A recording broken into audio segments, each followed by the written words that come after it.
taking on this role, I looked at the history of this university.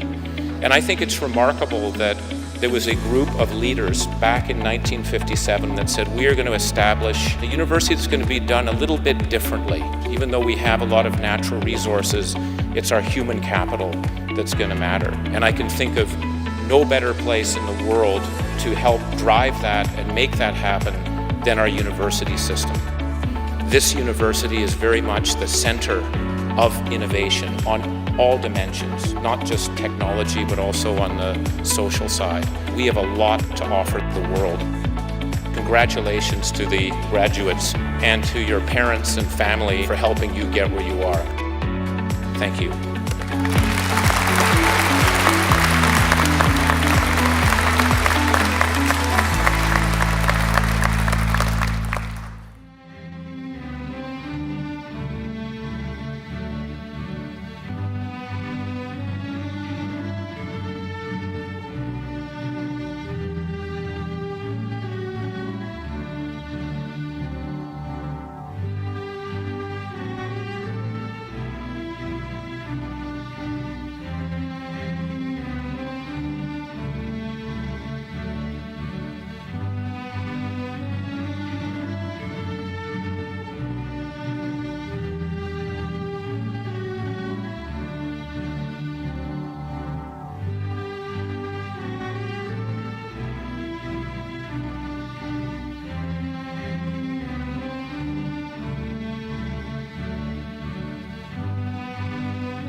Graduands, honored guests, colleagues, ladies and gentlemen, welcome to Convocation at the University of Waterloo. If you could please remain standing while I invite Dr. Reinhold Schuster to sing our national anthem.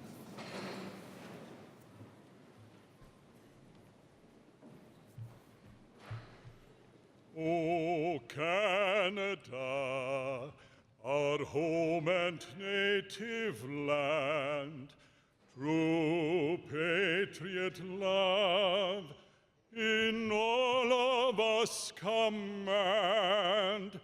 With glowing hearts we see thee rise, the true North strong and free. From far and wide, O Canada, we stand on guard for thee. God keep our land glorious and free. O Canada, we stand on guard for thee. O Canada, we stand on guard for thee.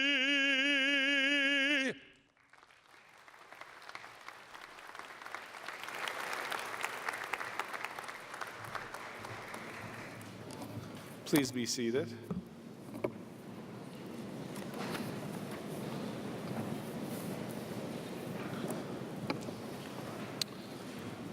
Reinhold, thank you so much for singing our national anthem so beautifully. Thank you. Again, welcome to Convocation. My name is Feridun Hamdalapur. I have the honor and privilege of serving as the University of Waterloo's President and Vice Chancellor. And again, it's my privilege to welcome you all to our campus. Before we start our very exciting celebration and tradition this afternoon, it's also important to reflect, acknowledge, and pay respect to the elders, past and present, to the neutral Anishinaabe and Haudenosaunee peoples. We are gathered today on their traditional territory as the University of Waterloo sits on the Haldimand Tract, the land promised to the Six Nations people along the Grand River. And it is my immense pleasure now to invite our Chancellor, Mr. Dominic Barton, to come to the podium to address the convocation.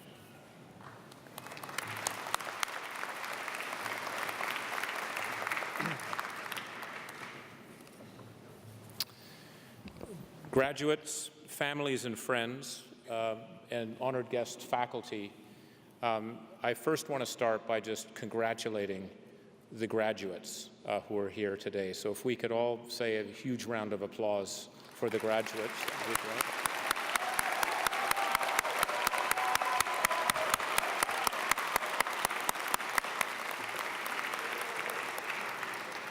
I also want to say a special thanks to the graduates' families and friends who supported them through this pretty intense period of time. So if we could also thank the family and friends who are here for the graduates.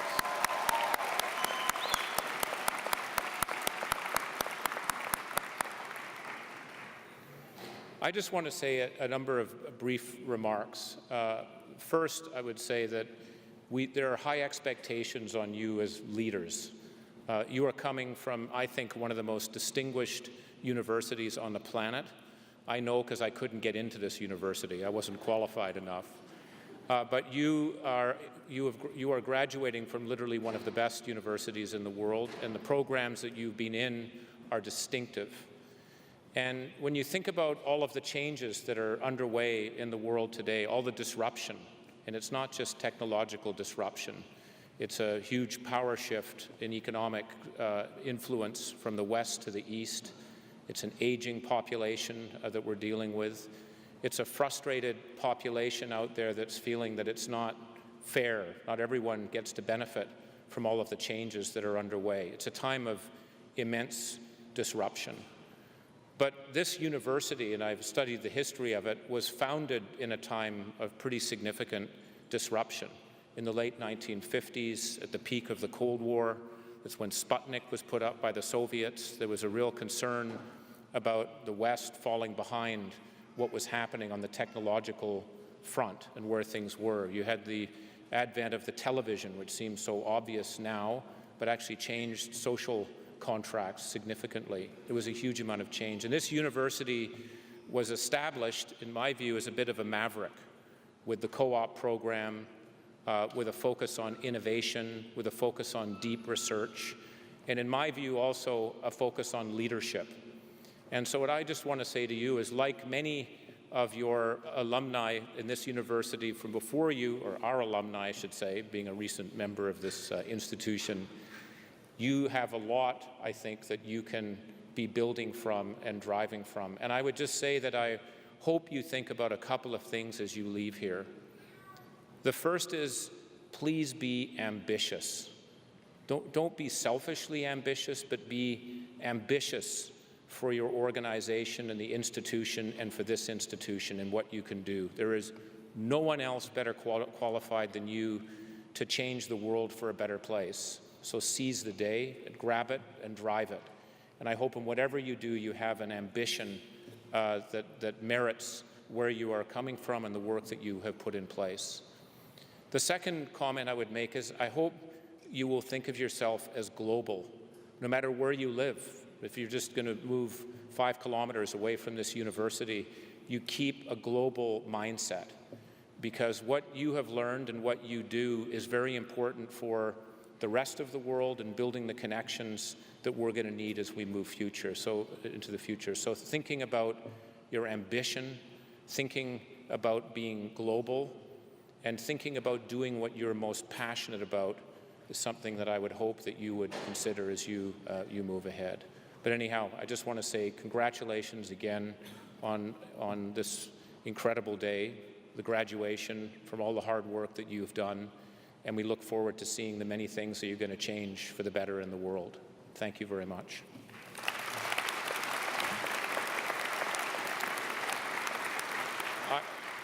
I would now like to invite Carl Haas, who's the chair of the Department of Civil and Environmental Engineering, to the podium.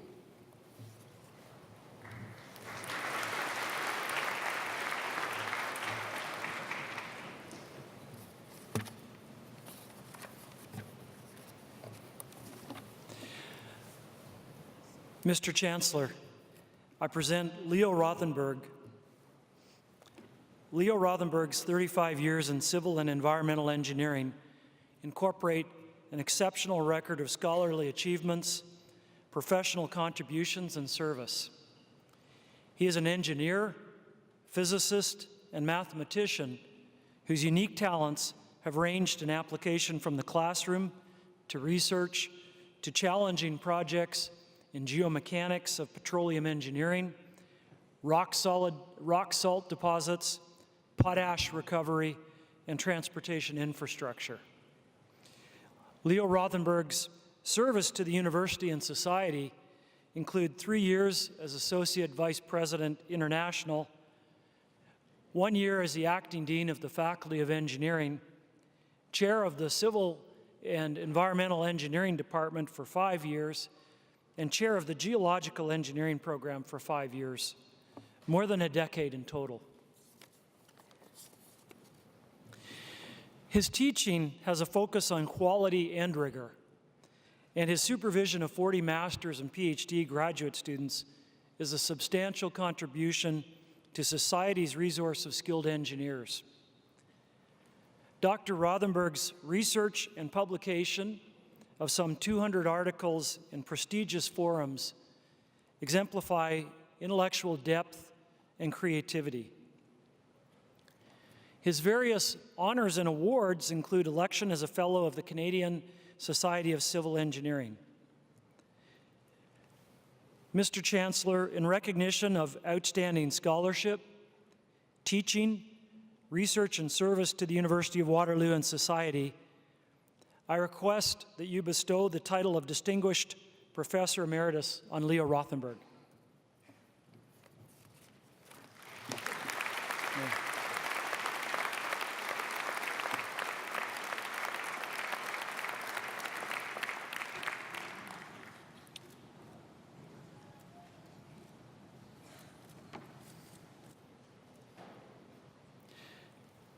Thank you.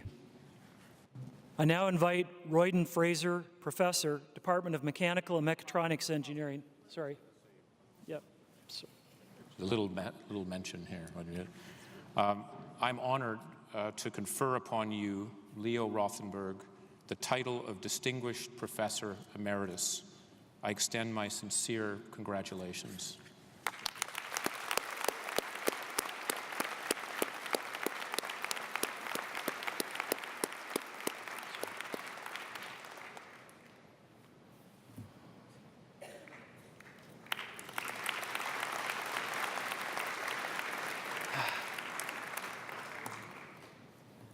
Now I invite Royden Fraser, Professor, Department of Mechanical and Mechatronics Engineering, to the podium.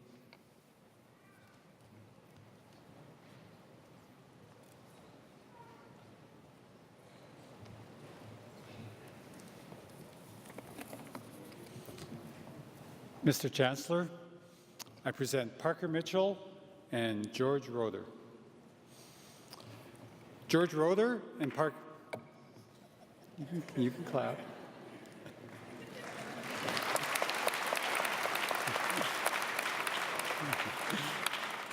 George Rother and Parker Mitchell are graduates of the University of Waterloo, where they received Bachelor of Applied Science degrees in Mechanical Engineering in 1999. Now best known for founding Engineers Without Borders, or EWB, George and Parker's vision for using emerging technology to improve lives in developing countries has impacted millions across the globe.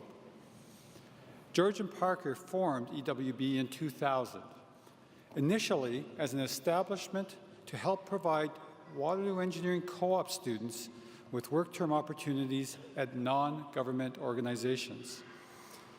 The company very quickly grew into one of Canada's most respected and influential development organizations.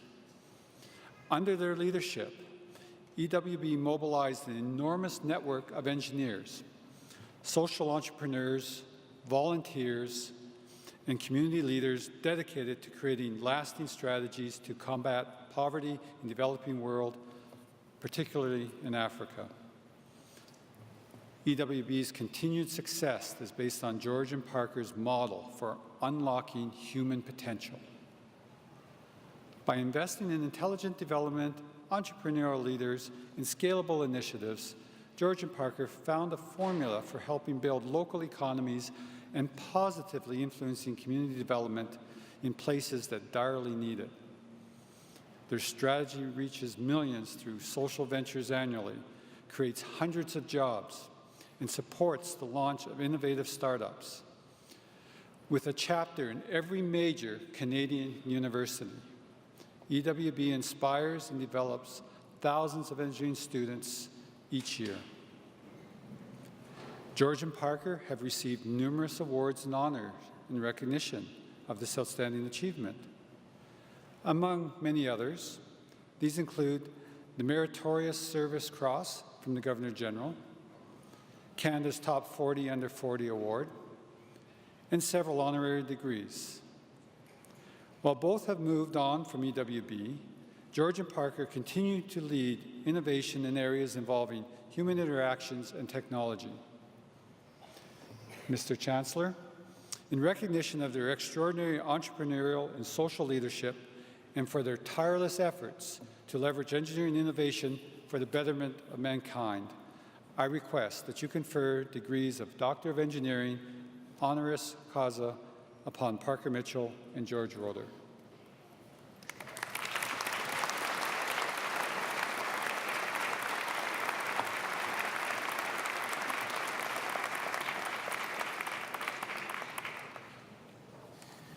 I'm honored to confer upon you, Parker, and you, George, the degree of Doctor of Engineering, honoris causa. I extend my sincere congratulations.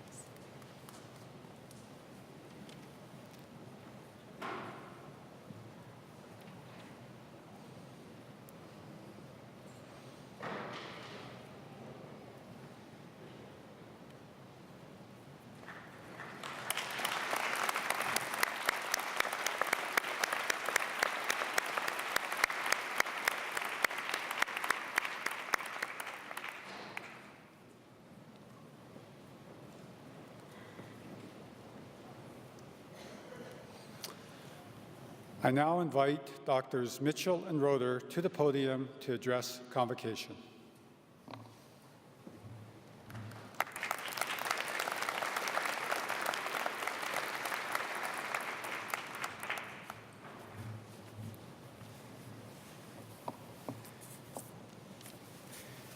Thank you, Professor Fraser. Thank you, Chancellor Barton, President Hamdulapur, Dean Sullivan, all the distinguished guests, thank you. Thank you so much to the friends and supporters of the graduates. We all know here that they could not have done it without you. And of course, thank you so much to our fellow graduates today, and congratulations on your day. It is a wonderful one to be graduating from this institution. It's a real deep honor for us to address this convocation at the University of Waterloo, where we are our dear alma mater. This campus is such a crucible of innovation that so fundamentally forged who we are and how we've approached the world. When we started Engineers Without Borders, we encountered so many skeptics out there who scoffed at a couple of kids coming in and saying they were going to have a global footprint, dismissed our ambitions of transformational impact. But not here. Here we went to the Dean of Engineering, and the answer was yes, and a check, which is always nice.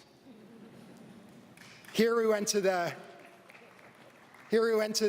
president's office, and he agreed to join our advisory board on the spot and introduce us to all the people we needed to meet. Here we rounded up professors and students who joined our board of directors and who joined some of the earliest initiatives. They put their sweat and time into it and never once questioned the concept of innovating and going out there and creating something special. This is a special place. And we are deeply appreciative to be standing on this stage and to get this honor today, especially from Waterloo. And so on behalf of Parker and I want to express deep gratitude to everybody who made this happen and everybody who's built this institution, this amazing university that we are graduates of. We're both delighted to share a few remarks, and I'll do that now. Permit me, if you will, to start with an old tale. An old Cherokee is teaching his grandson about life.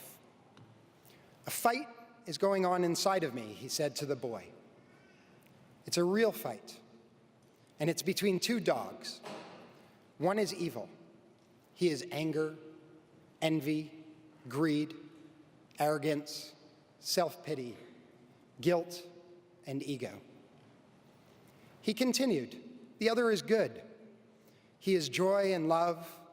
He is hope and humility. He is kindness and generosity. He is compassion. The grandson thought about this for a moment and asked his grandfather, which dog will win? The old Cherokee simply replied, the one I choose to feed the most. The one I choose to feed the most. A story like this might seem incongruous for the founders of Engineers Without Borders to share. I mean, EWB can seem like an unambiguous celebration of the pursuit of social justice. But we wanted to begin with this story for a couple of reasons. One is personal. We've learned over the past decade and a half that few things in life are as clear-cut as good and evil. At Engineers Without Borders, we were often simply celebrated for the good. But we knew that in our hearts, my heart and Georgia's heart at least, both dogs were present as we built Engineers Without Borders. Both generous altruism and some insecure ego mixed into that. It felt good to actually be able to name that, because naming is often the first step to starting to resolve a tension.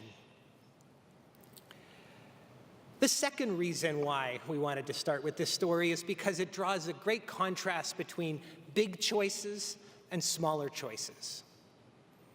There'll be lots of big choices in your life. You started with the university that you chose. There's going to be other big choices around the job, the location, the person whom you settle down with. There's lots of ways you can get guidance and advice on those big choices. But this story of two dogs talks about the culmination, the addition, the compounding effect of these small choices that we can make in our life. When you make a big choice, it's almost as if you're plunging into something. But small choices are different. It's like swimming. It's something that you need to do over and over again. It's practice, it's repeated attention, it's concentration and effort. One of the things that we've noticed in the past decade and a half is it takes more and more work to bring that attention and that effort. And so today what we want to do is we want to talk to you about ritual. In a busy world, rituals give us pause. In a chaotic world, rituals ground us. In a distracted world, they bring back intention. And in an isolated world, rituals can bring connection. When we floated this idea with a few friends to see whether or not it might resonate with them, we were floored by the response that we got back less than half a day later. We had inboxes and Slack threads full of people who shared rituals that mattered in their life. For Joanne and Rob, it began more than 20 years ago on a snowy Friday night when they bundled their kids into the car. They were 2 and 4 years old, drove up to their cottage in Nac-Tremblant. The kids were fast asleep, so they got a bottle of wine and a plate of cheese. They decided they were going to do that ritual every Friday night, putting the kids to sleep in the car, getting a chance to connect over the years. For Carolyn, it's a weekend away every autumn with her oldest friends. It was meant to be a roaming adventure. They'd go to a different place each time. But years later, they go to the same cottage with the same people, the same routines. According to Carolyn, this grounding ritual, when personal and professional lives can come and go so easily, represents a warm blanket that they just couldn't live without. We got so many examples. Some of them were daily routines, some of them weekly, some of them monthly, some of them every year. We discovered how much ritual means to people. At EWB, we built a lot of rituals. The most obvious one was the Engineers Without Borders Human Development Ring. We were inspired by the Iron Ring ceremony, calling engineers to the higher purpose of responsibility, and wanted to complement that by calling people to a social movement. We wrote a ceremony. We commissioned a very, very nerdy ring design that was made up of a barcode that spelled out human development. And we invited people to make commitments about the lives that they wanted to live, commitments to themselves and commitments to each other. Another ritual that we had was around celebrating success. We were classic engineers. We loved to look at failure and analyze it and talk about it to death. And we glossed over success all the time. And so what we did to compound that is we created a ritual where every Friday we would get together and stand around with wine glasses in our hand and make toasts to all the things that had happened around the organization, around the world each week that were good, that we could celebrate, and all of the people who inspired us. We didn't realize it at the time, but these collective rituals bonded us, maybe even as much as the mission of the organization, and allowed us to collectively accomplish way more than if we were on our own. EWB emerged as a hugely visible manifestation of striving to live with a little bit more justice. We're incredibly grateful for the community that arose from that and sustained it. But most people don't have the fortune to be part of such an encompassing movement. There's a saying from northern Ghana: if you want to go fast, you can go alone. But if you want to go far, go together. If you want to go far, go together. That was something that we discovered at Engineers Without Borders. It's a delight to have in the crowd the current president and CEO of Engineers Without Borders and many other supporters that have helped EWB go far together. But I want to tell a story about my attempt to create rituals on my own. It starts well. I was deciding to take a little bit of time off, so I went to a beautiful island off the coast of British Columbia, and I decided, I'd never meditated before, but I thought maybe I'm going to try this meditation thing. This was about 10 years ago. Being an engineer, I wasn't very good at this meditation thing, so I thought, you know what, in the middle of it, I'm actually just going to take out my heart and start talking to it. And there it was. It was looked like a kidney bean. It had little googly eyes. It had pipe cleaner arms and legs. And it was covered in this thick protective shell. And I tentatively said hello to my little heart. And it sort of looked at me and said, "Why are you talking to me now? You've ignored me for years." And while that was a gut-wrenching moment to realize that, over the course of those 5 days, I developed a couple of really small rituals that were beautiful, and I wanted to keep those. So when I returned, a month later, the first Sunday of the month, I decided that I would fast as a way of recognizing that period that I'd had on that island. The next Sunday, or the first Sunday the following month, I did it again, and I kept that up for 60 months in a row. And that felt great. But the story doesn't end so well, because in the last years of that time, I was on my own, I was traveling, I was landing in New York. And New York was a tough place, and those rituals sort of fell to the side. And about a year after I got there, I was interviewing for a job with the CEO of a company that had a famously challenging and transparent culture. And the very first question that they asked me was, what's something that you regret? It's a strange question because my heart instantly knew the answer, the thing that I regretted the most. And I thought, there's no way that I can share this during a job interview.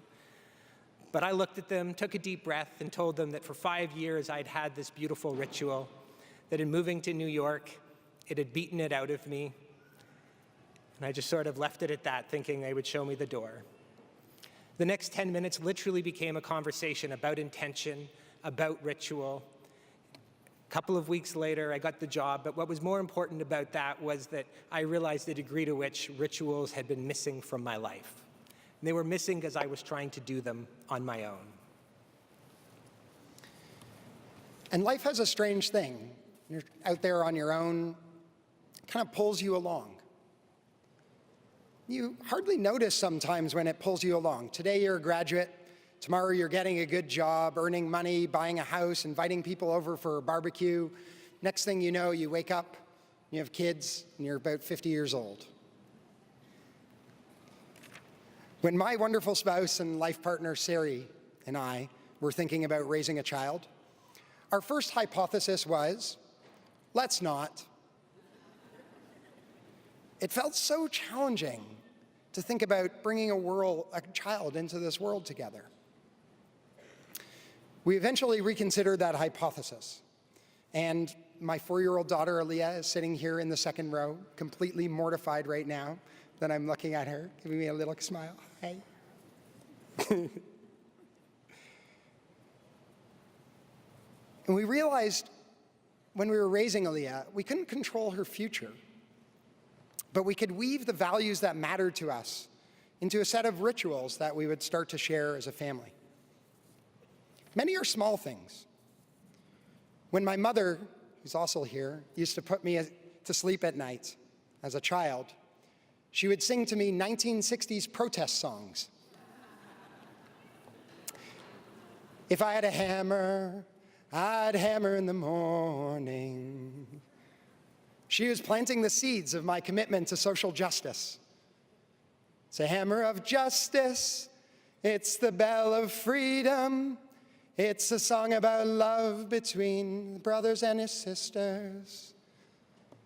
That's become part of our nighttime routine with Aaliyah. Now let me take us back to where we started. We see life as striving, not for money or status or power, but to live just a little bit more right, to live with just a little bit more justice, a little bit more joy, a little bit more compassion in our daily lives. And ritual and community are an interwoven way of helping you nurture that. Yet, as you go forth in the world, you'll notice that there's actually very few of these rituals awaiting you. You're enjoying an incredible one today, a wonderful celebration. But the signposts ahead of you are not so clear with these rituals. And so you'll need to create your own. And you get to choose who you invite to these rituals, the communities that you build, or those that you choose to join.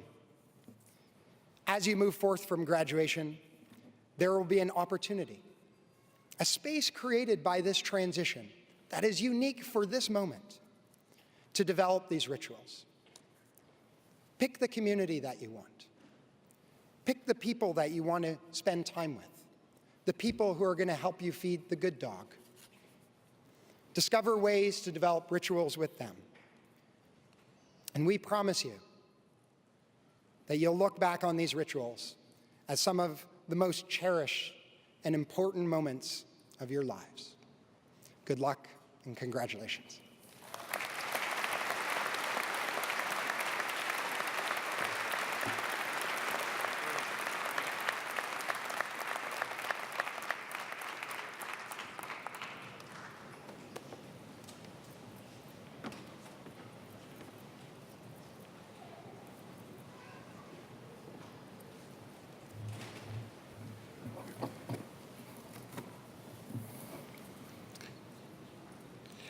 I'm Jim Rush. I'm the Vice President Academic and Provost of the University of Waterloo, and it gives me great pleasure as my first duty today to thank Drs. Mitchell and Roeder for their genuine and passionate address, and to once again welcome them into the group of Waterloo's distinguished alumni.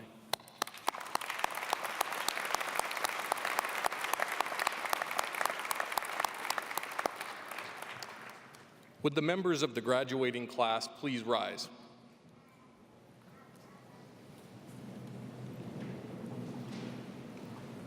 Mr. Chancellor, I present to you those scholars who have fulfilled the statutory requirements laid down by the Senate of the University that they may be admitted to their various and several degrees. By the virtue of the authority vested in me and in the University, I hereby admit you to your various and several degrees, with all the rights, privileges, and responsibilities thereto appertaining.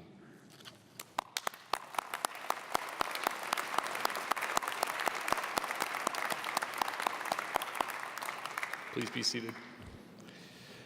Good afternoon once again. Mr. Chancellor, honored guests and participants, what a fantastic day to celebrate. Convocation is perhaps the most rewarding occasion in the life of a university. It evokes our ancient rights and privileges while also recognizing significant accomplishments and looking forward to stirring in us the promise of new beginnings, rooted in ritual. On behalf of the entire University of Waterloo administration team, I would like to formally thank all of those who have made today possible. Convocation literally means the action of calling people together for a large assembly, so it actually isn't possible to have a convocation without all of you, so thank you very much for being here today. To the graduands and to the parents and family and friends of our graduands, especially those who have come and traveled from afar to be here, thank you. To the university community for developing these scholars and delivering this outstanding event for our new alumni, thank you. And of course, we also acknowledge all of those who have been unable to be with us today. We feel their presence as we celebrate this special assembly together today. I would like to now ask all of the graduands to remain seated as I invite all of the parents, family, friends, and event coordinators to rise as you are able.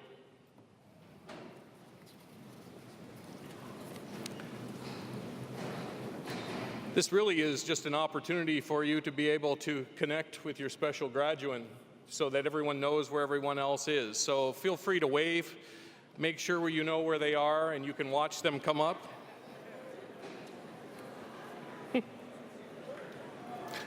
I hope you see somebody waving back at you. Graduates, could we together thank all of those who have made your convocation so special?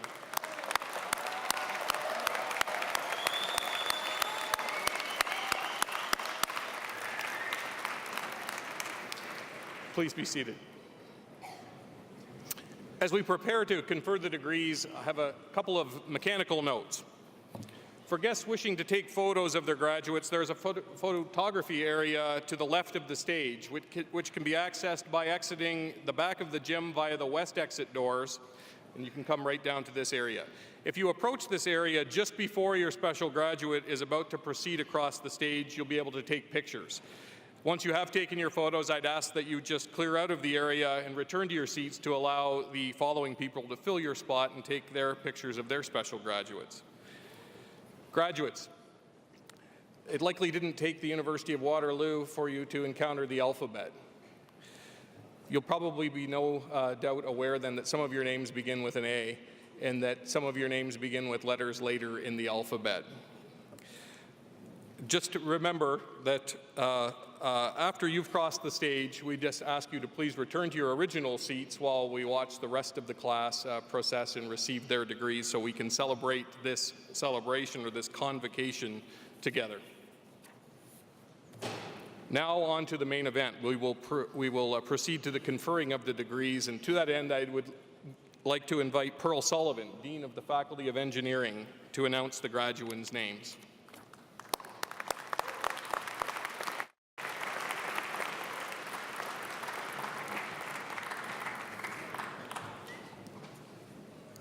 Thank you, Vice President Rush. Mr. Chancellor, it is my great honor to present to you graduates who have completed the requirements for the degree Bachelor of Applied Science. Woo!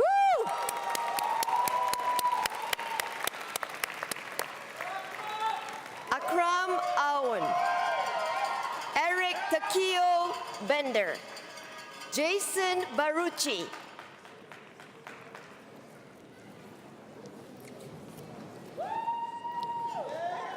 Hamad bin Arshad, Jonathan Robert Bowen, Wen-Jing Chen,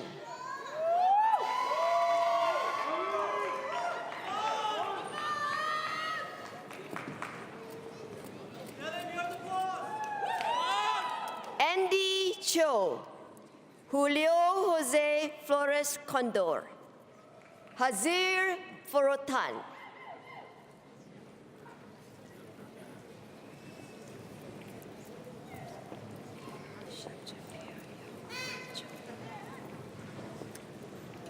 Mohammad Hisham Jafir, Yong Hwan Jung, Peter Shi Kim,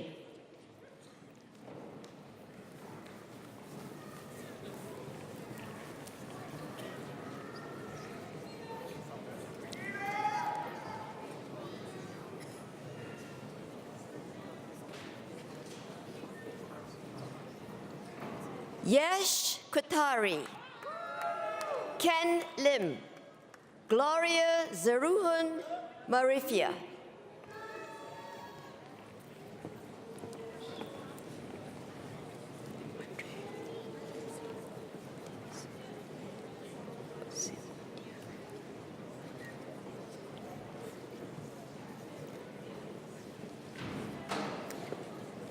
Andre Wing, Gregory Davis O'Grady, Osibu Diaman, Omenai Omon Anulu,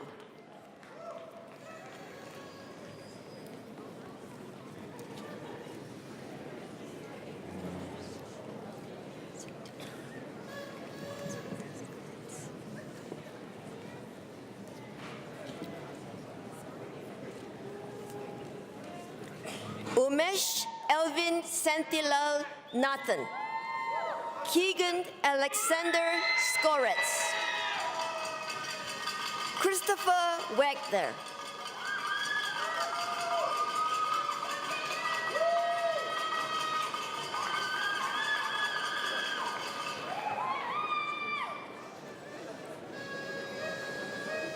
Wang Yao, Yu Yin, Ya Jing Zhan,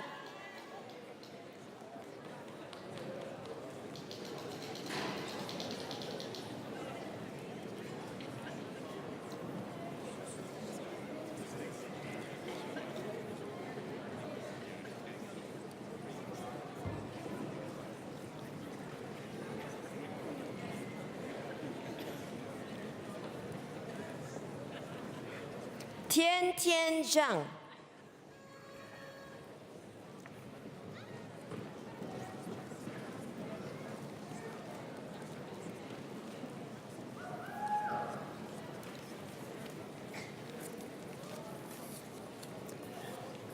Thank you, Mr. Chancellor.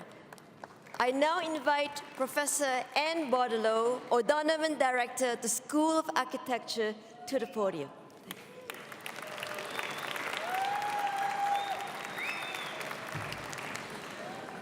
Mr. Chancellor, I present the candidates for the degree of Bachelor of Architectural Studies. Safa Analbazea, Veronica Bojik, Kate Elizabeth Brownlee,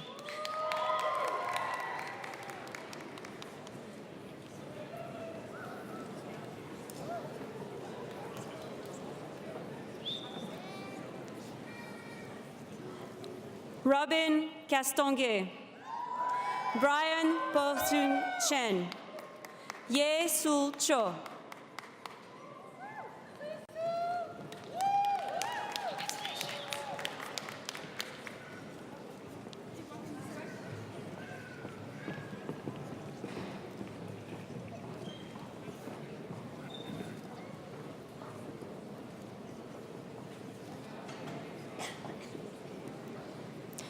Gabriela Cherobic, Tiffany Luk-Hae Chu, James Ryan Coleman,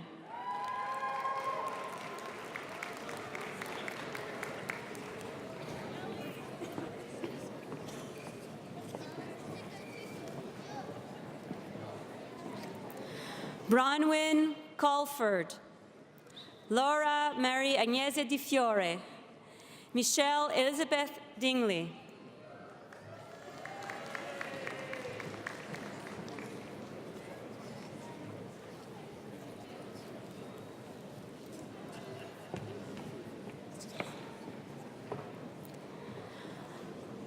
Omar Ferwati, Audrey Fisher, Nicholas Forrest Frayne,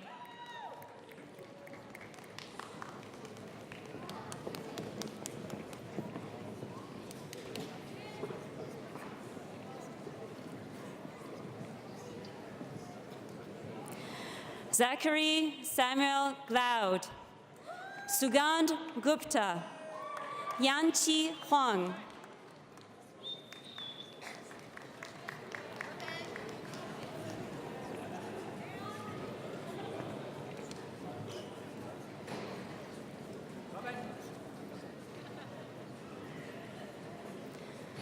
Karam Singh Hunjan, Sinan Husik, Nicole Carolyn Jasviak Botiadlo,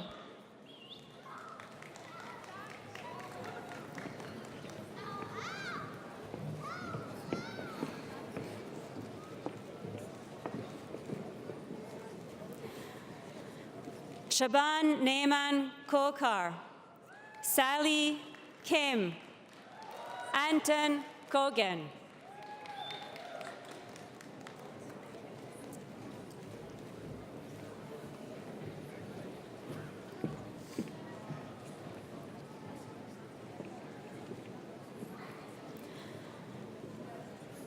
Shengwing Sharon Kwan, Tony Lee, Isela Minwei Yu,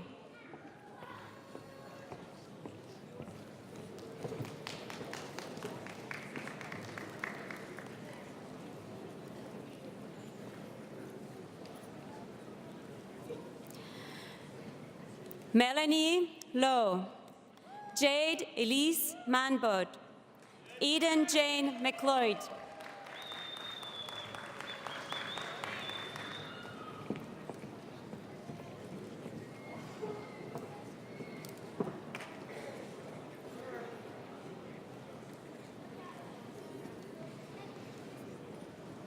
Allison McNeil, Julia Nakanishi, Elias Nazer,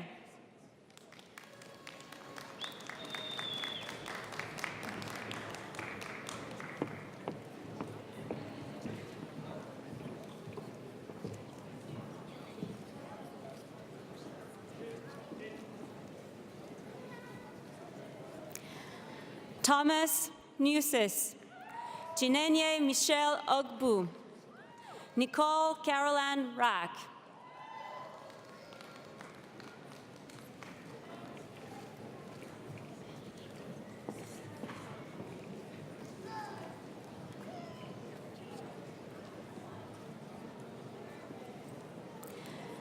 Zachary Ropel Morsky, Tara Selvaraj, Elliot Morris Silverstein,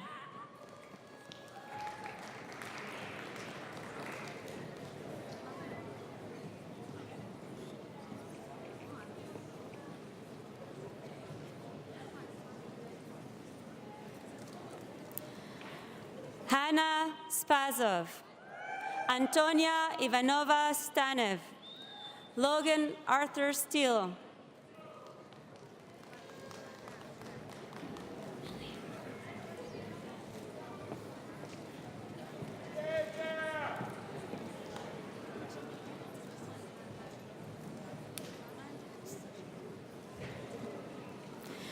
Shannon Nathaniel Steins, Yu Chu Su, Kei-Sin Tan,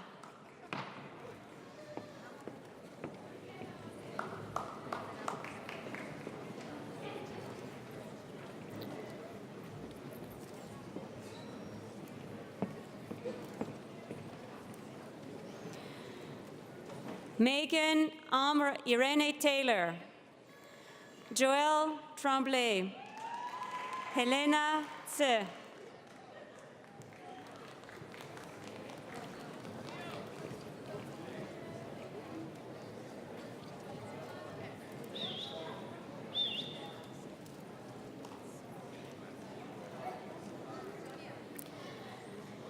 Mackenzie Everett Van Dam, Christina Nicole Variano, Ivy Wong,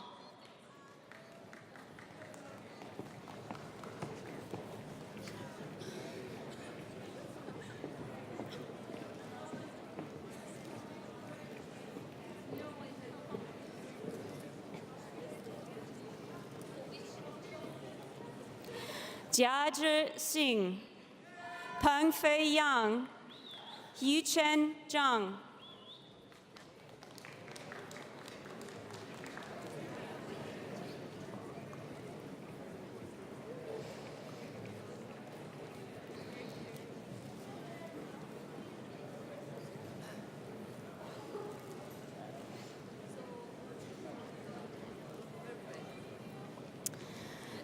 Jonathan Campbell Bennett. This degree is being awarded posthumously and is being accepted by Jonathan's parents, Dean Bennett and Trish Campbell and Sally Kim.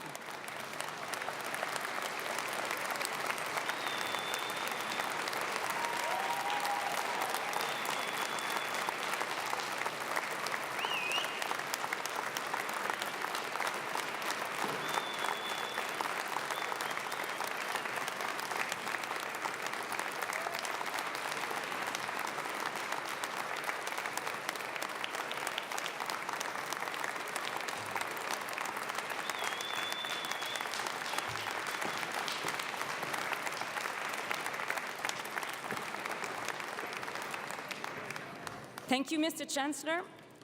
I now invite Patrick Lam, Director, Software Engineering, to the podium.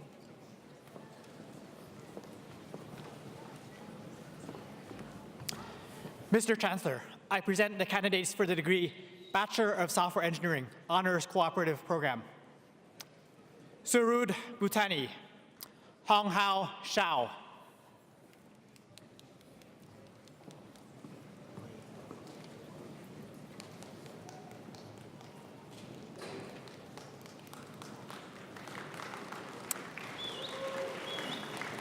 Thank you, Mr. Chancellor.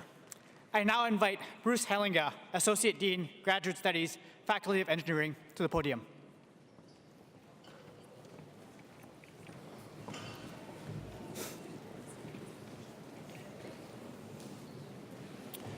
Mr. Chancellor, I present the candidates for the degree Master of Applied Science. Sarah Salah Abu Abed, Moin Ahmed, Gregory Archer.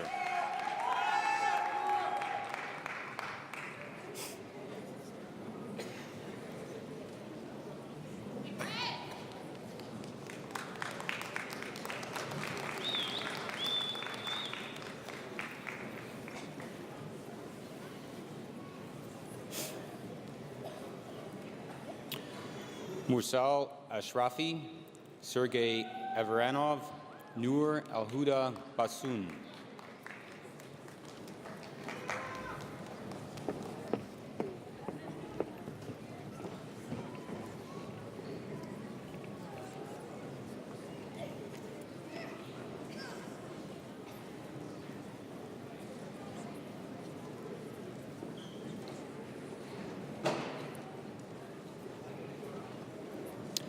Uphinder Singh Bains, Syed Hassan Bateni, Dilpreet Singh Bath.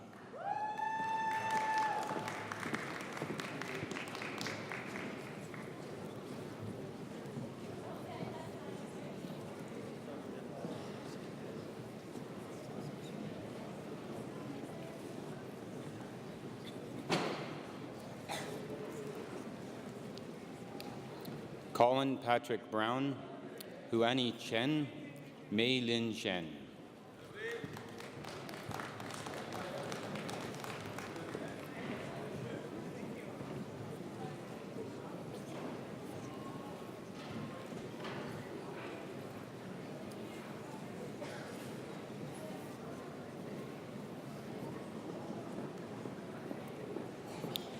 Arthur Chung, David Michael Bruce Drombowski, Menan Dossi.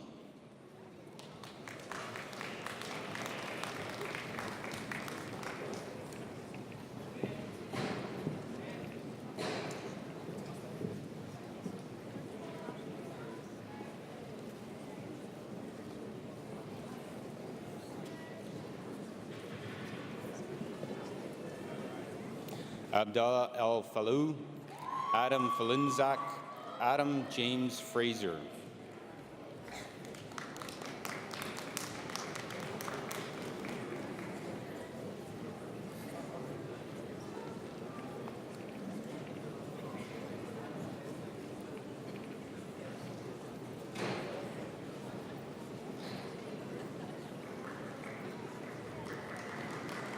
Zioshi Geng, Hashem Hameda, Chung Kit Ho.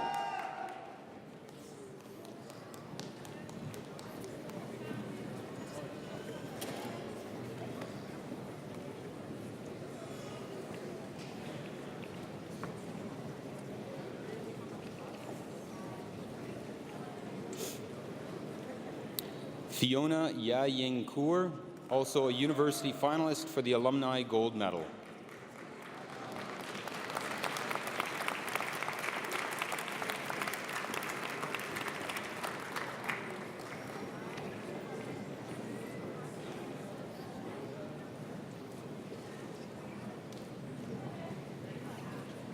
Manfred Ko, Caroline Quitek, Nai Yan Lau.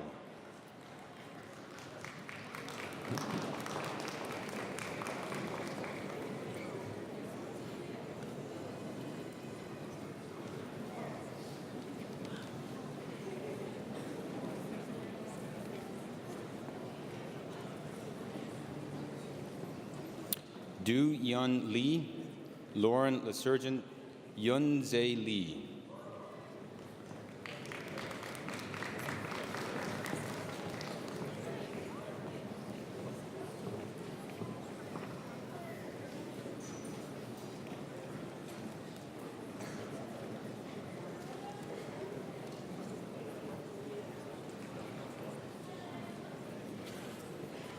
Yi Ji Liang, Peter Gordon Houston Loudfoot, Theng Fong Ma.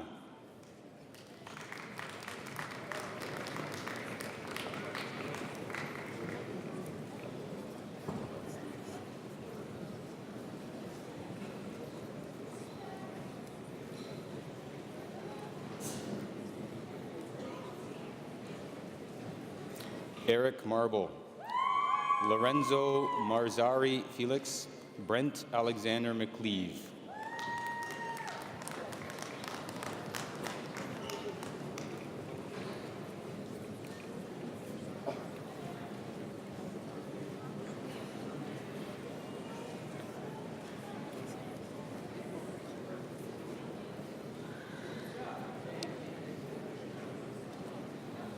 Graham Jacob Milligan, Aman Musrecha, Filza Nazir.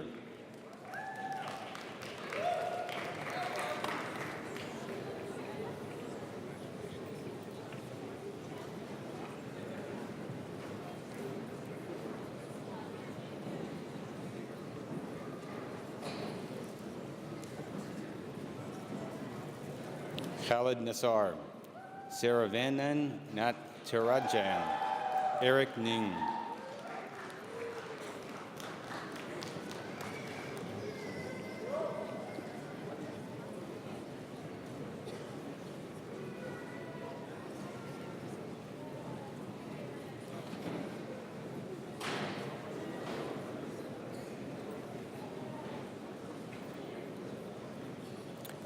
Olivier Nguyen, Harish Palakara Bahulayan, Justin Nathaniel Rainbolt,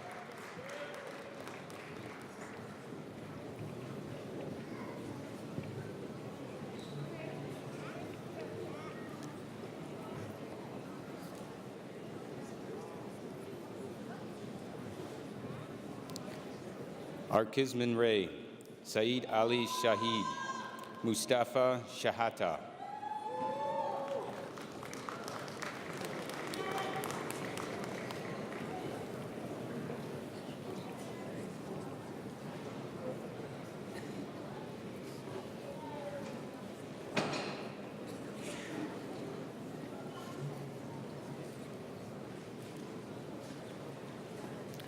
Dong Yung Shin, AJ Kumar Singh, Stephen Wei.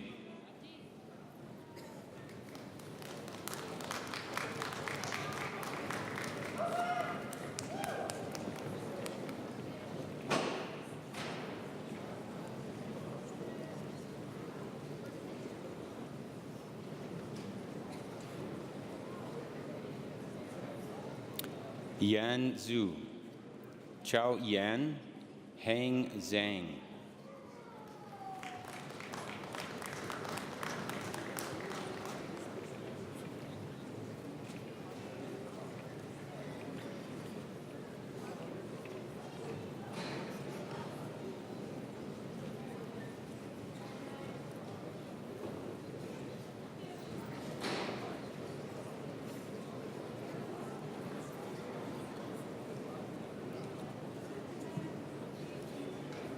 Thank you, Mr. Chancellor. I now invite Anne Bordelot, O'Donovan Director, School of Architecture, back to the podium.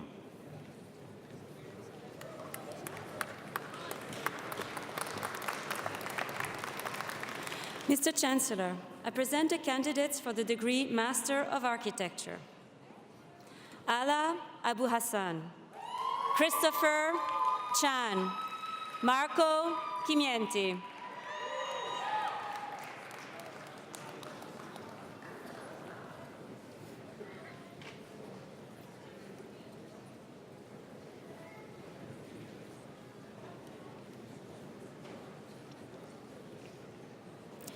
Mengyi Dai, Samuel David Uriah Ganton, Trimira Anil Garash,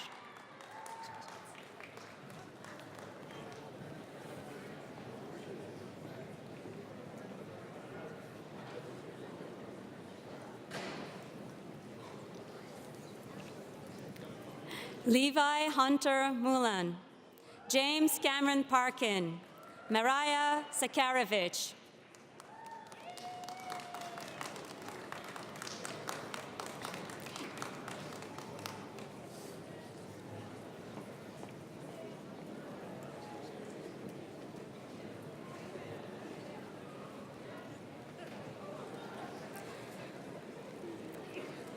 Pavel Solov, Xiaowen Xu,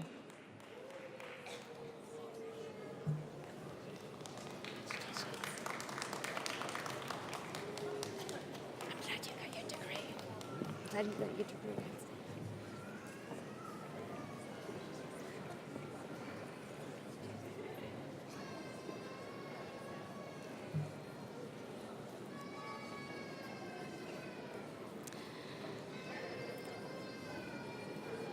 Thank you, Mr. Chancellor.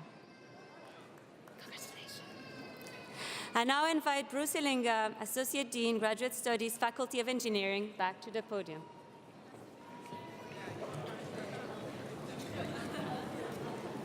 Mr. Chancellor, I present the candidates for the degree Master of Business, Entrepreneurship and Technology. Nargis Ahmadi, Pablo Jose Amaya, Sarika Anand,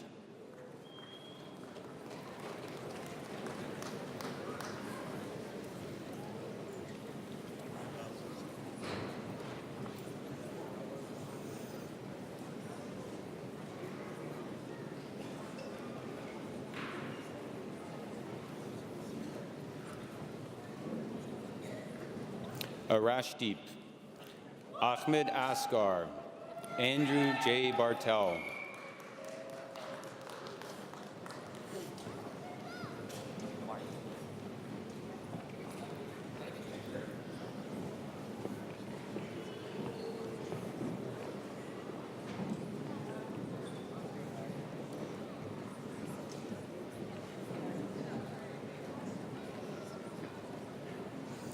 Joshua Bragiato, Soren Campos Flores, and Shuk Chibber.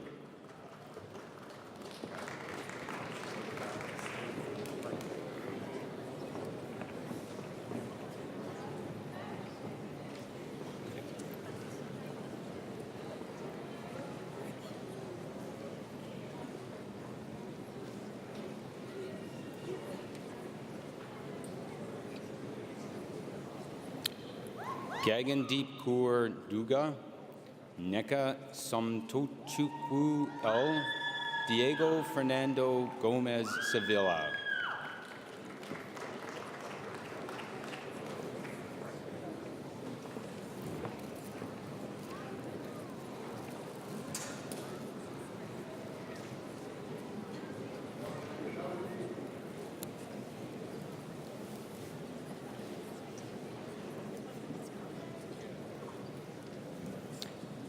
Minhu Gong, Karina Lisette Gonzalez Ramos, Sumit Gupta.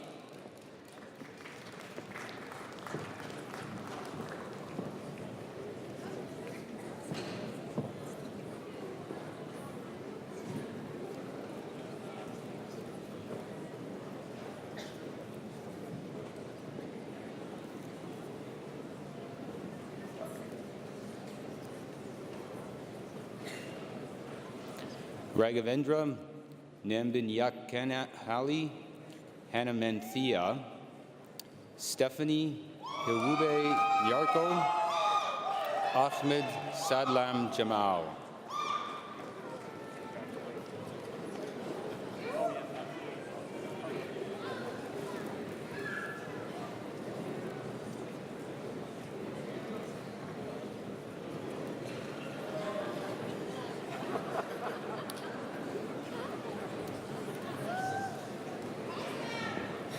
Samir Yever, Joel Kaddish, Alia Kasamali,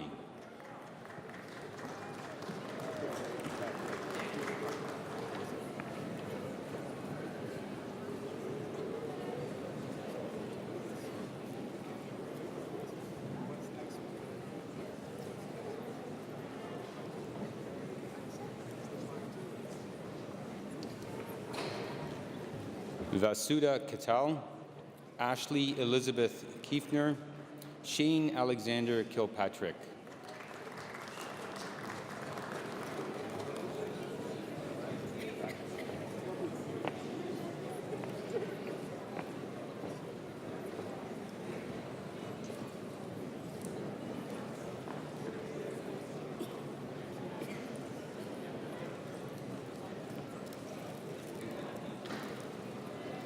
Puyin Lam, Mahesh Girish Kumar Nair, Nok Nugun.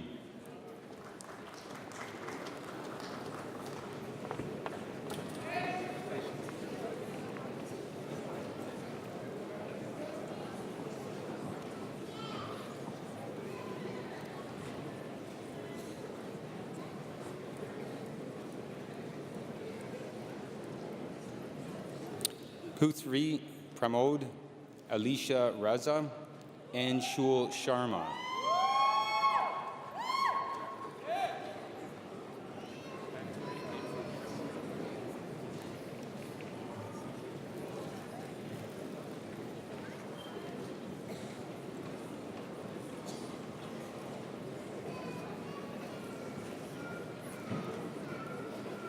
Kevin Simon, Rosalind Thomas, Nicole Troster,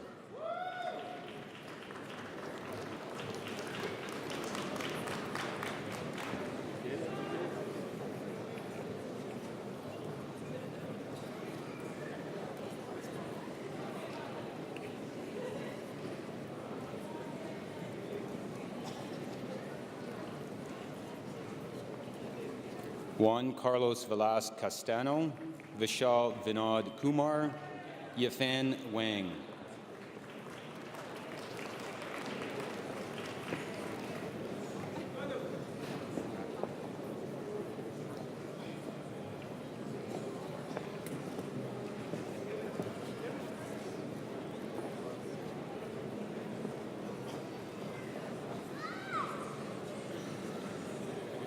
Kenneth Wafi, Bo Zhao.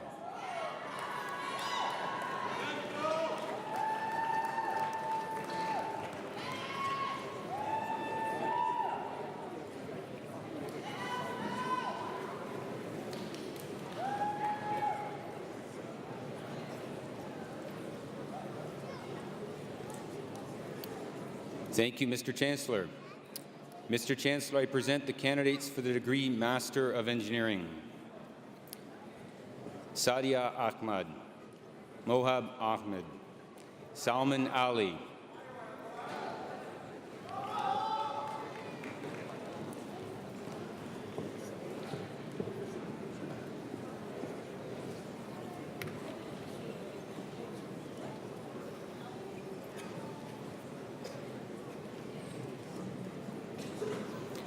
Arshdeep Singh, Obina Nazado, Srigni Banerjee,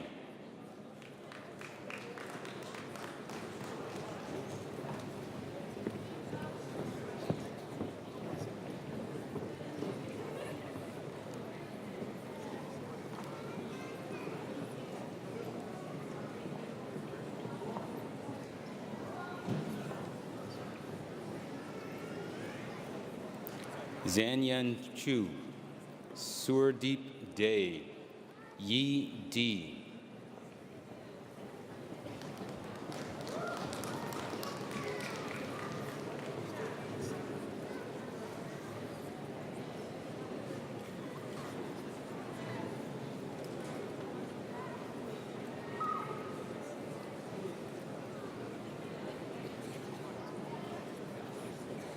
Ali Farzan Esanyar, Ali Eskandari, Jikshan Fang.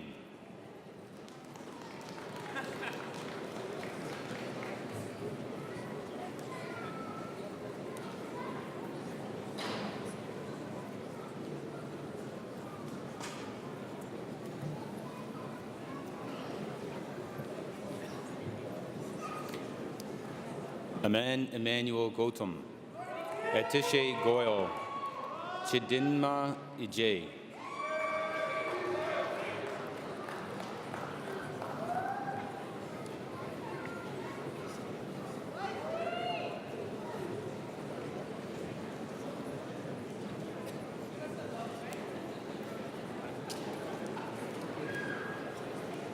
Niaz Ibn Nasser, Samina Islam Eva, Niskak Abasi Lawrence Isung.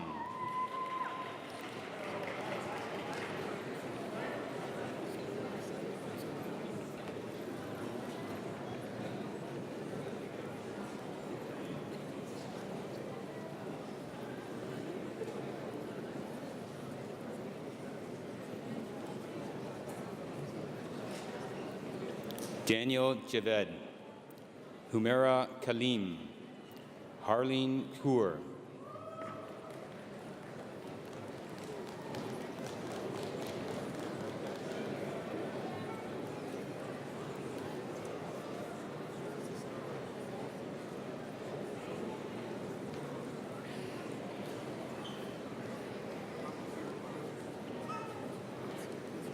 Ziang Li, Zihuang Lin, Simon Lusgarten,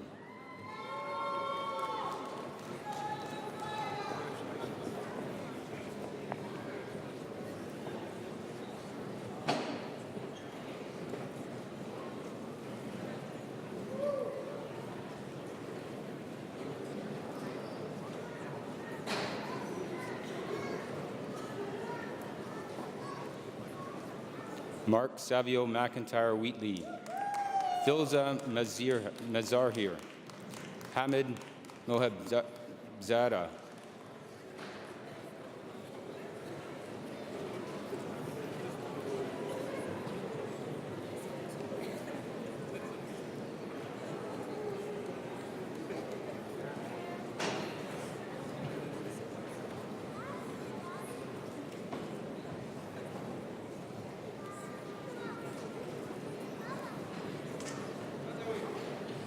Midnahin Parvez, Tejas Patel, Rashil Ramashid Pavashia,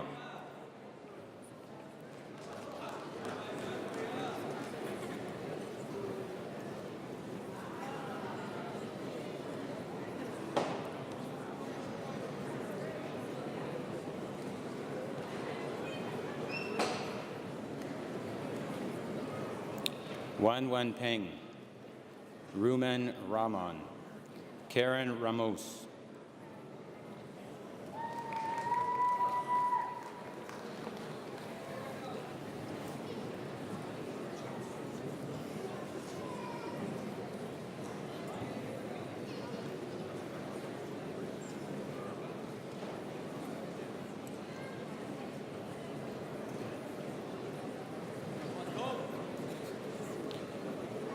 Ravinder Ravi, Harshal Pradeep Kumar Shah, Early Shang,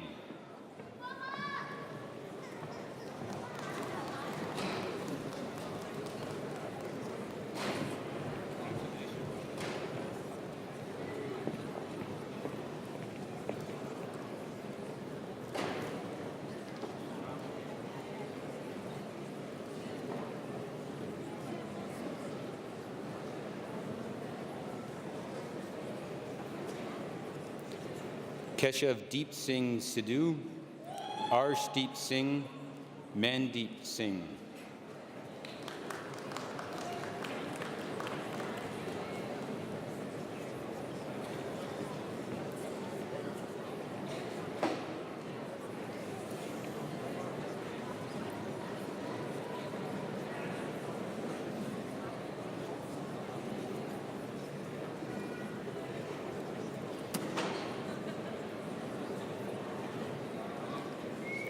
Jaya Parathi Sivasubramanian, Kujaruban Surendram, Sadaf Tajik.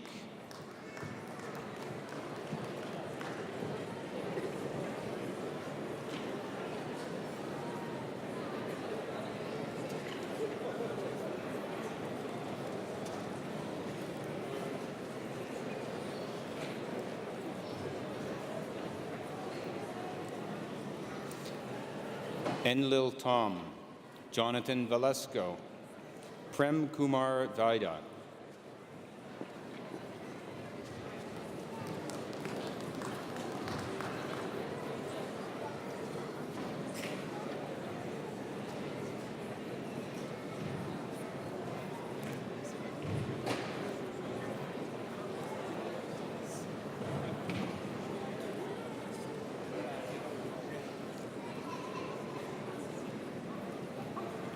Mohammed Ihab Wanas, Lian Wang, Hiwei Xu.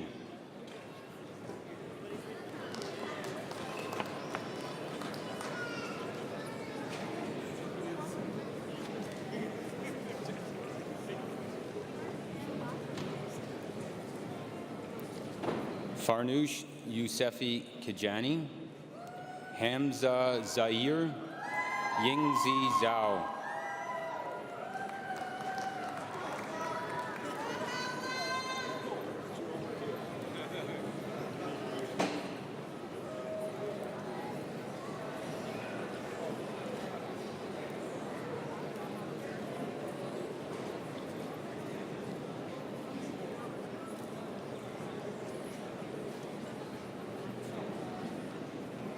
Yu Zhao, Boyun Zhu, Omar Zulfikar.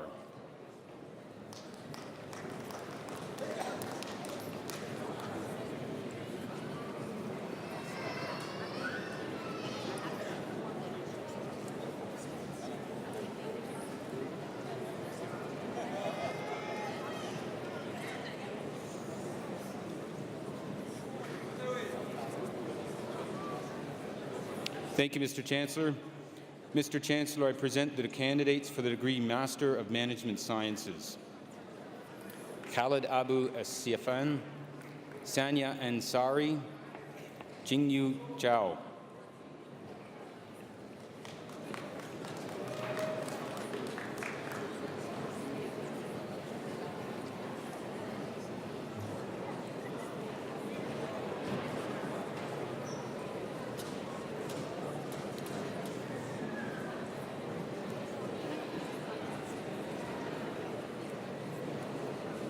Zheng Gu, Allison May Victoria Jennings, Shusma Krishnarajpuram Seshadri.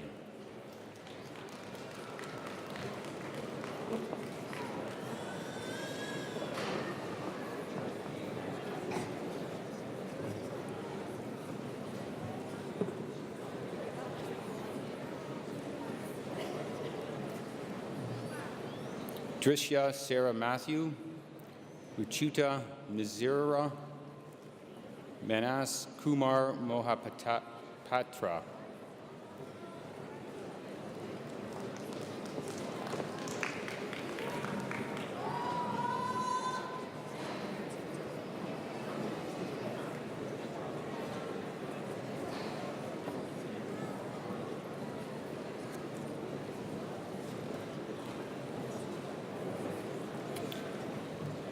Nok An Nguyen, Kasi Prasath, Vayapuri, Balasub Ramananian, Chen Ying Wang.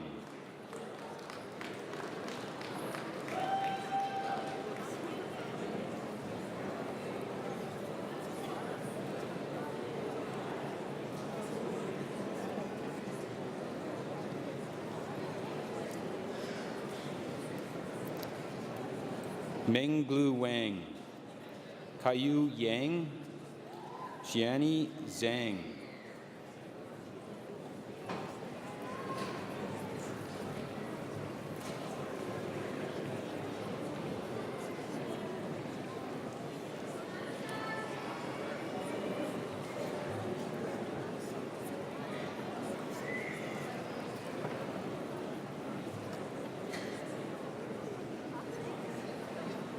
Xiaoling Zhang, Fei Zhu, Qi Zhu.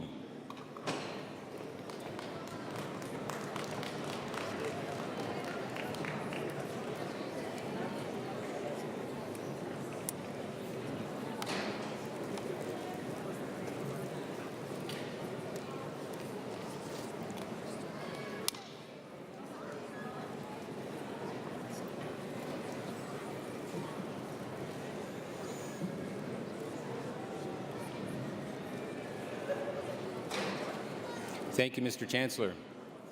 Mr. Chancellor, I present the candidates for the degree graduate diploma.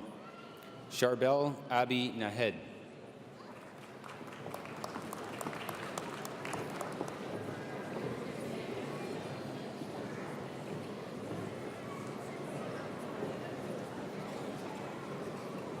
Thank you, Mr. Chancellor. Mr. Chancellor, I present the candidate for the degree Master of Science, Vida Talabian.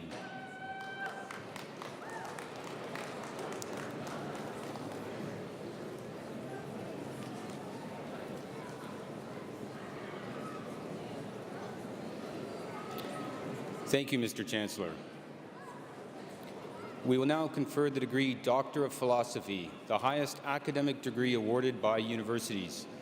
Attaining a PhD is no easy task. It involves years of hard work, attainment of subject matter expertise, and a contribution to the sum of human knowledge in a subject area through original research. It is an honor to call upon the following graduates to receive the degree Doctor of Philosophy. Ali Mohammed Al-Bishi, Electrical and Computer Engineering.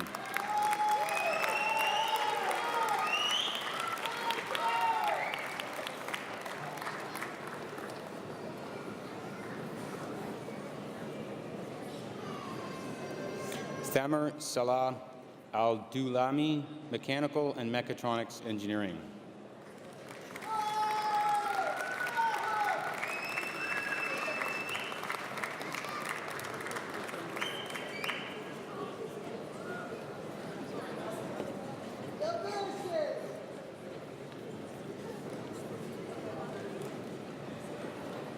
Mahmoud Ahmed Alam Saeed Al-Sanbawi, Electrical and Computer Engineering.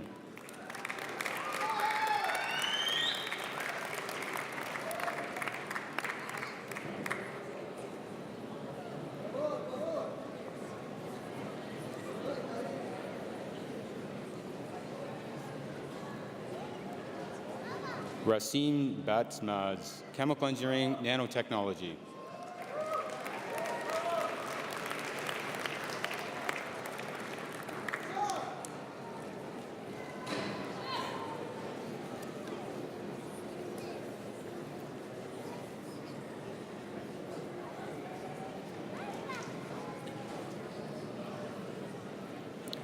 Mohit Batra, Systems Design Engineering.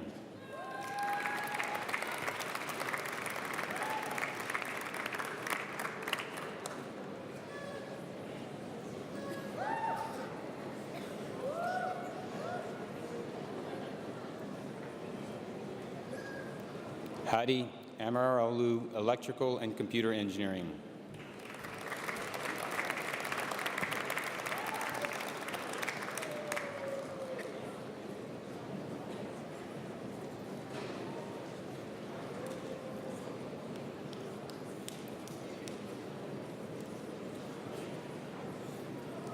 Michael James Lucien Benoit, Mechanical and Mechatronics Engineering.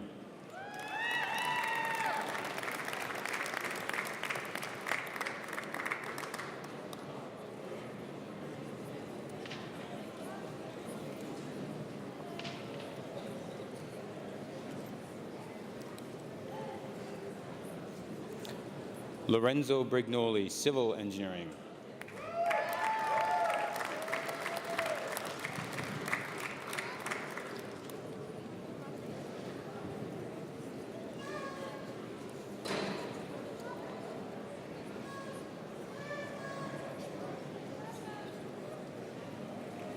Andre M. Carrington, Systems Design Engineering.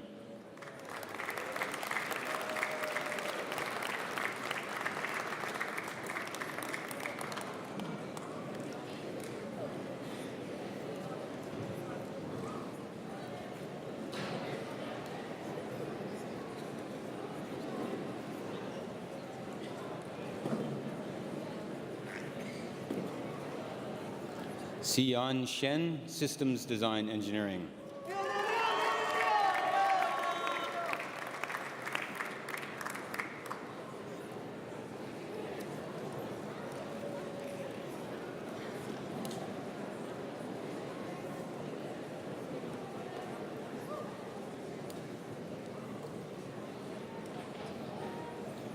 Aaron Dawes, Mechanical and Mechatronics Engineering.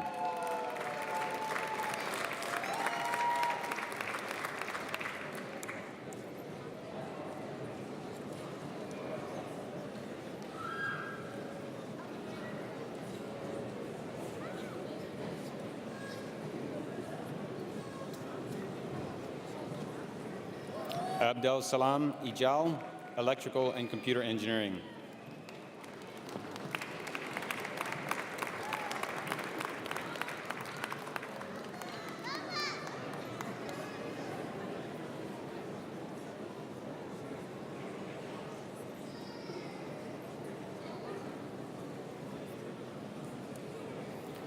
Mohammed El Badawi, Electrical and Computer Engineering.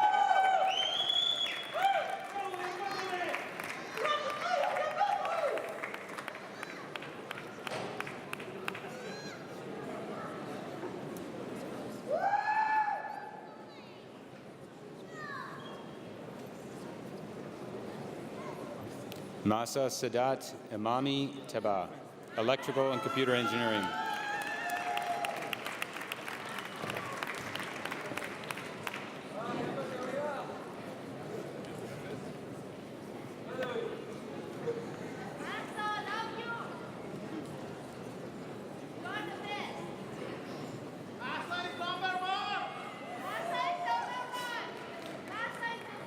Jonathan Mark Alfson, Electrical and Computer Engineering, and also the recipient of the Amit and Meena Chakma Awards for exceptional teaching by a student.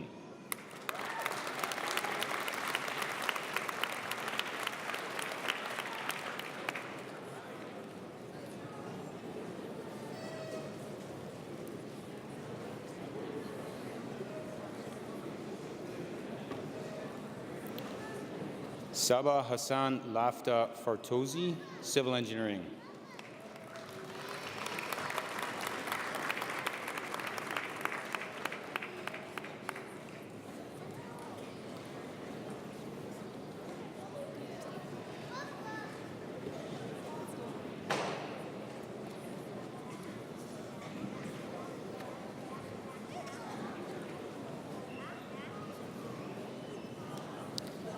Amanda Garcia, Systems Design Engineering, and also the recipient of the Amit and Meena Chakma Awards for exceptional teaching by a student.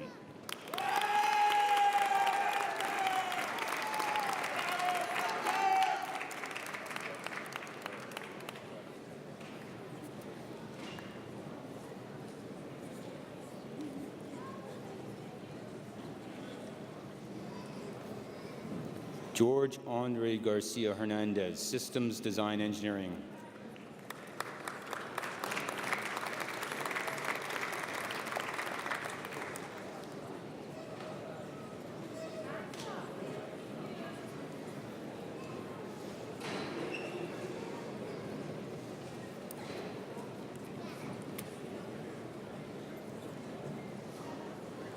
Donata Girzekia, Mechanical and Mechatronics Engineering.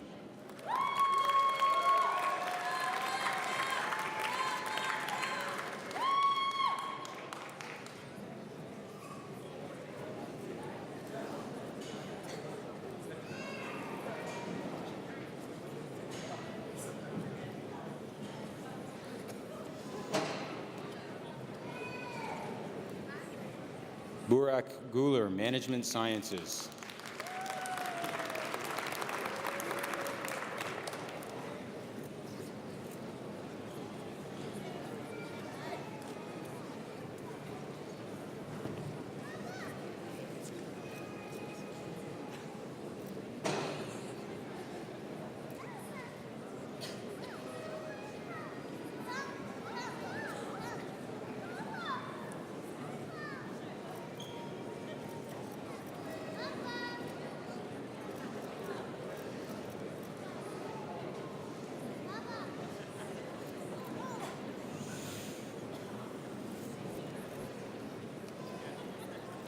Bipin Kumar Gupta, Civil Engineering.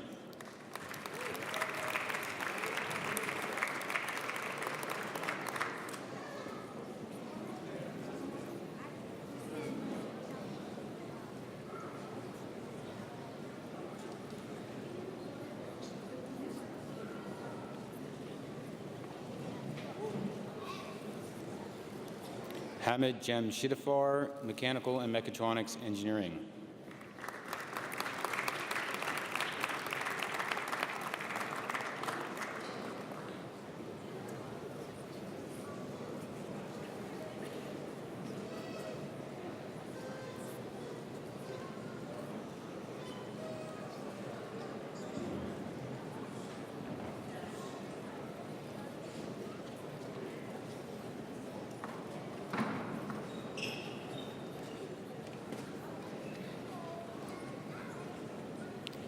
Timothy Michael Carter-Lashuk, Chemical Engineering Nanotechnology, and also a university finalist for the Alumni Gold Medal.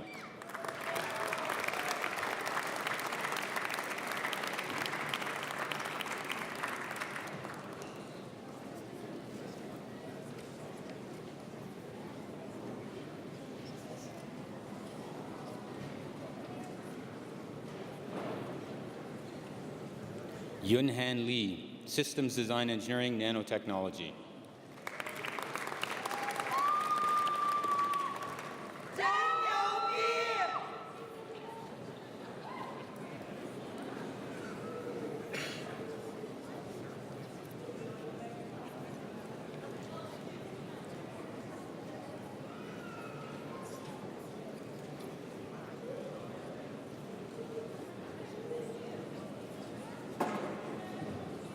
Gregory Liu, Chemical Engineering, Nanotechnology.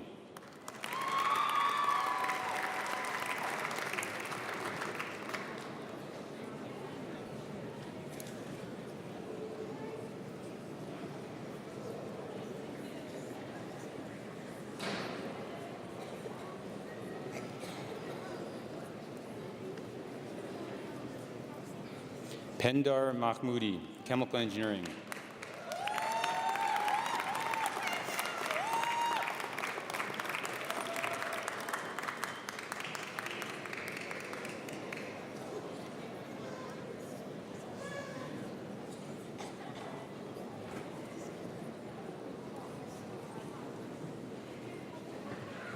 No Deneric Gennaro Manzana, Civil Engineering.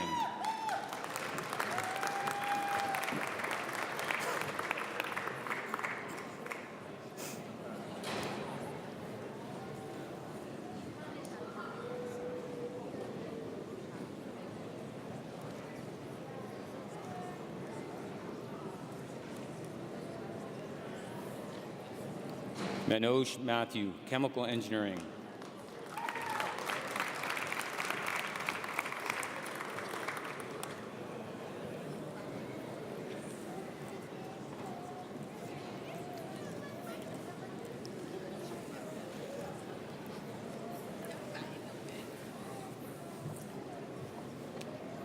Thomas George McConkey, Electrical and Computer Engineering, Quantum Information.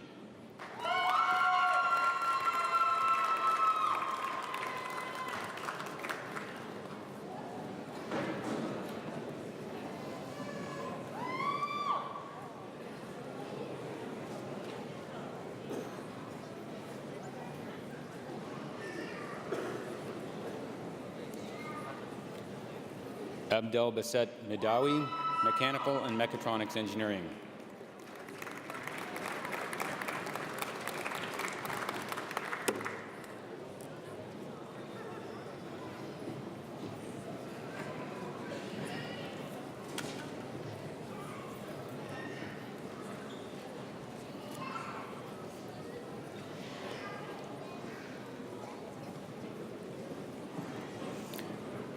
Ushnik Mukherjee, Chemical Engineering.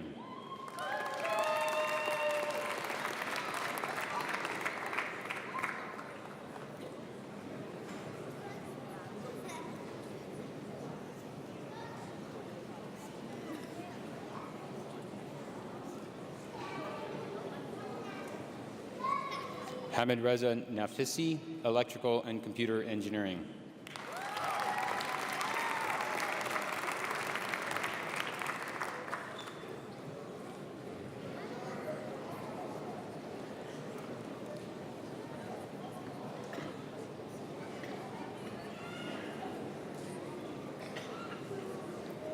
Kisem Sultan Nemutlu, Management Sciences.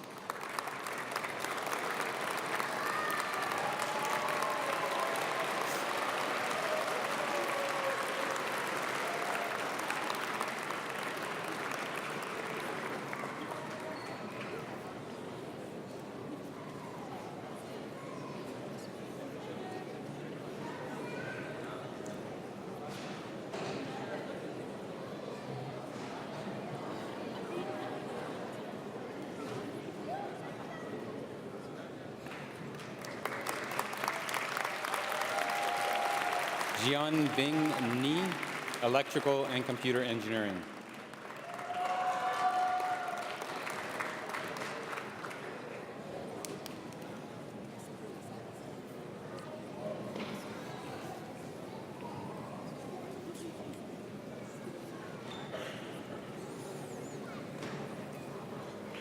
Ali Nick Dell, Chemical Engineering.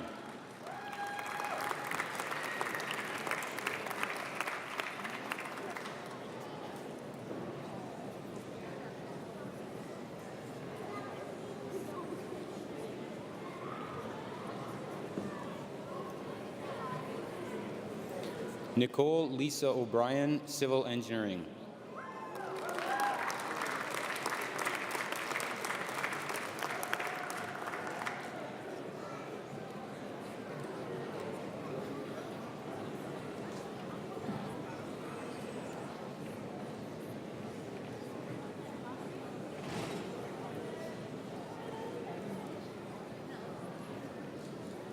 Nikki Pithak, Mechanical and Mechatronics Engineering.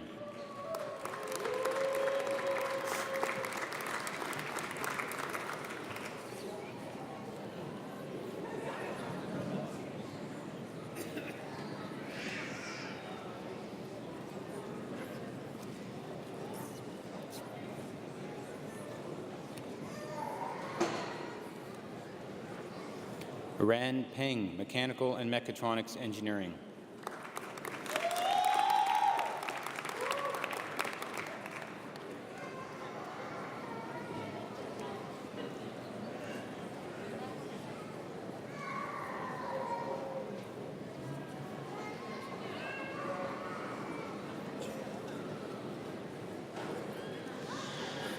Pega Pezeshpur, Mechanical and Mechatronics Engineering.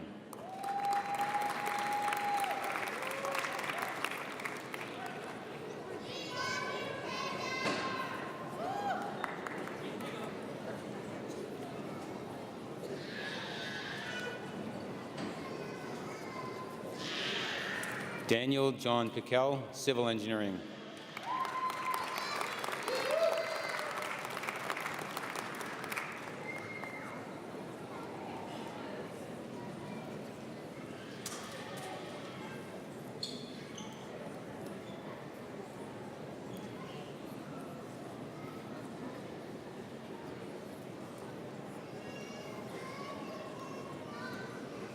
Trevor Donald Sebastian, Mechanical and Mechatronics Engineering.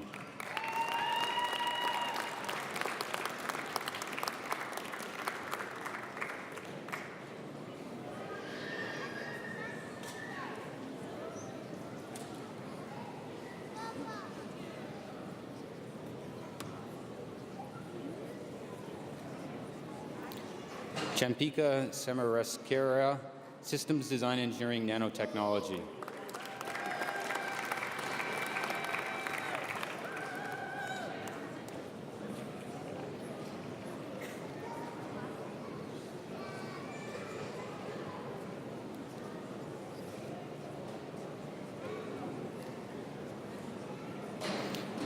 Tanya Karen Trier Ratten Afiktak, Chemical Engineering.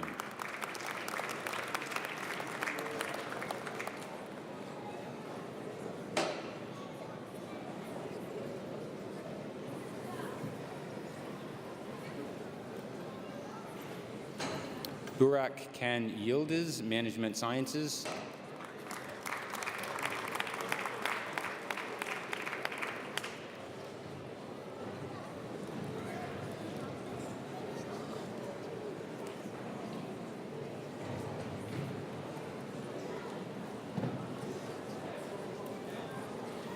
Boya Zhang, Chemical Engineering.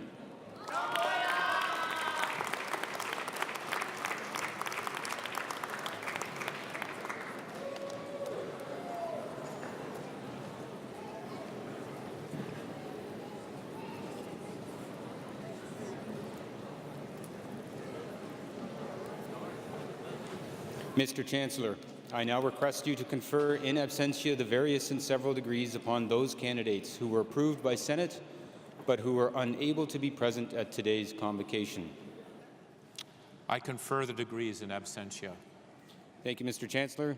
I now invite Ferdinand Hamdalapur, President and Vice Chancellor, to the podium.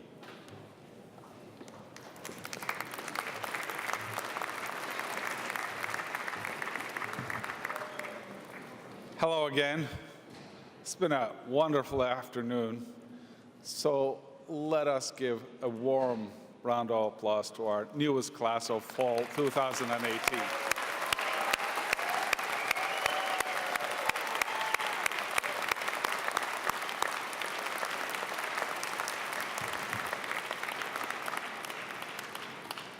You've been wonderfully patient sitting through this wonderful ceremony, so I don't intend to keep you here much longer, but I also can't help letting you go without giving you one last chance of conversation.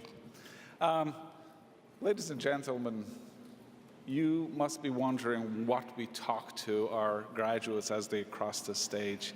We are really curious about what they're going to do, what they're going to do with their fantastic University of Waterloo degrees. And as we ask them, you can't imagine how energized we are, how inspired we are, because they're going to do some fantastic things that we never ever thought of.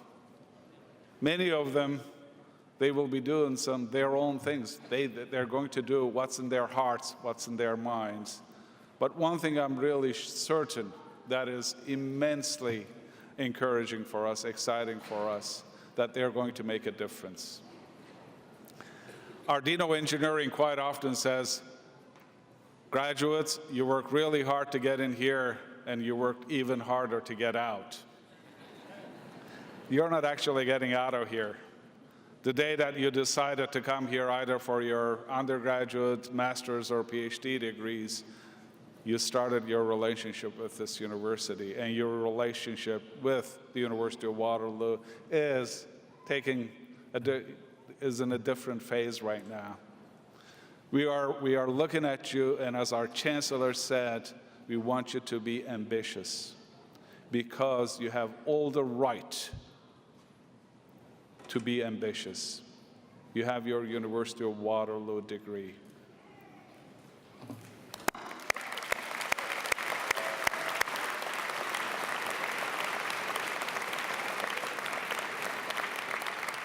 That certainly more than qualifies you to say that I can make a difference. I'm in a leadership position. I can be ambitious because the world needs you. We also need you. As you make tremendous progress in your careers, we will be watching you. You will make us immensely proud. But please do come back as often as you can and let us know what you're doing. Let us even make us even more proud of what you're doing. Because what you'll be doing, as again our Chancellor mentioned, all the challenges and tremendous opportunities we have will make a big difference. Please make those differences. Be immensely successful in anything you want to do. And if you happen to make a lot of money, do come back and remember where you graduated from. Ladies and gentlemen, I also wanted to acknowledge a large number of people who made this fall convocation a tremendous success. They worked tirelessly, from our plant operation to university communications, the registrar's office, graduate studies office, and everybody else. Many, many of them, they worked tirelessly. This was a very special convocation weekend for us because it was also the installation ceremony for our Chancellor. So on behalf of all my colleagues, I wanted to thank those involved in the preparation of convocation, and thank you so much. And I thank you again for your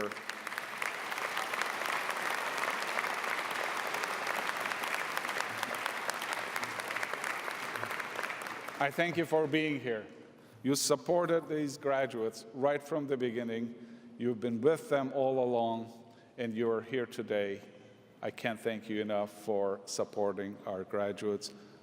I can assure you they will make all of us very proud. Just watch them. Thank you.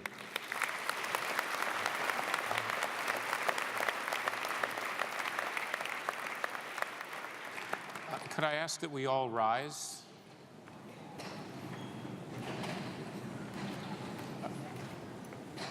Convocation is adjourned.